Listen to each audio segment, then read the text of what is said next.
Hey everyone, welcome back to my channel. Today I'm going to show you how I'm using Made For Me literacy in our homeschool.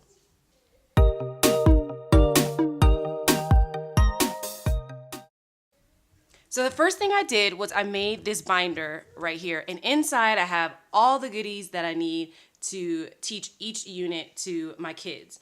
Now the first thing that I do is I go and I find the book. Can I get it at the library? Do I need to buy it off Amazon?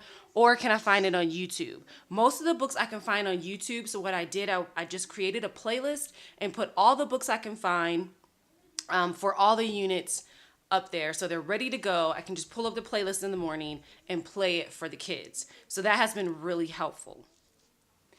The next thing I do is I just realized that each unit comes with kind of like a plan and prep sheet. This is for the task boxes. You have one for file folders, cut and paste activities, and basically it just tells you everything that's in that folder that you receive. Right here it has the concepts and the materials that you need, which is so great for me. I'm a checklist person, so I love to have this in my planner.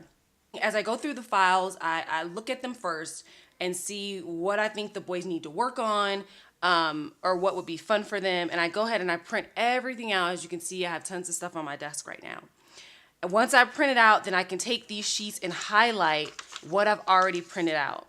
That is because if the things I print out don't last the whole entire month, I know what I can come back and print out. I'm gonna write the boys' names here, and if they're doing 1 or 2 in whatever of the task boxes that I've printed out. And the same for the file folders and the cut and paste activities. I leave everything in this folder. Okay, I don't know how this got out, but the visual recipes as well, I print out all the steps. I do 2 copies so that each of the kids can have one. And then also the reflection and whatever visual recipe we're gonna do, I print it out and I put in this sleeve. Here are the cut and paste worksheets as well here. And then back here is all the easy art, which I love. And I just printed those out and I'll leave them back here and we'll cut them up later.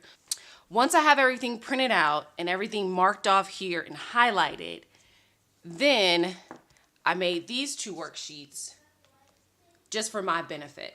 Now we do homeschool, so I like to keep a record of what we've done, just in case for my records and also for the state in case they need some records. So I thought this would be a good idea to help me just remember what we're doing and then plan it for every single week. So over here I have a box for each of the different kind of areas: vocabulary activities, task boxes, anchor charts, file folders, visual recipes, easy art, and then on the back I think I need to add the cut and paste worksheets because I want to know what worksheets I'm printing out as well. And then over here is just a simple supply list. What I have at home, if I need to go to the Dollar Tree, Amazon, Target, Walmart, and King Super. Now I like to get these units ahead of time just so if I need to order anything, I can order it. And then also if I want to add something to it, if I want to add a field trip to go visit one of the community helpers, or another book I want to add, or maybe another movie or things like that, I like to have that all on one sheet and all that goes over here. Another thing that goes on this chart as well is, excuse me, I don't have a bulletin board, so the anchor charts, I find creative ways to use them in our homeschool. That could be taking the helper cards and turning them into a book, placing things on trays or poster board or whatever it may be on the walls around the house, laying it out on the floor. All of that goes on here, how I'm gonna use it and what supplies I may need around the house or to purchase to do that particular activity.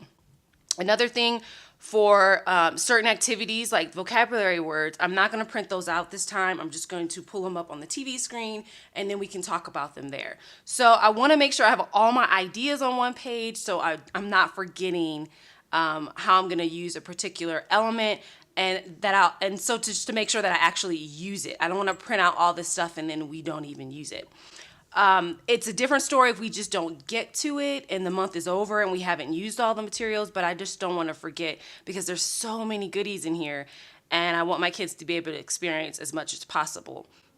I like to have these units use them over the entire month, and then next month we'll go into the next unit. Now I'm going to be using these next year as well, so it's good to have a record so I know what we did already. We may need a review, or I can pick something that I thought maybe was too hard for them to do now, and we can do that next year. So I love these printables. I'm so glad that I created them. It helps me just to see everything I need in one place.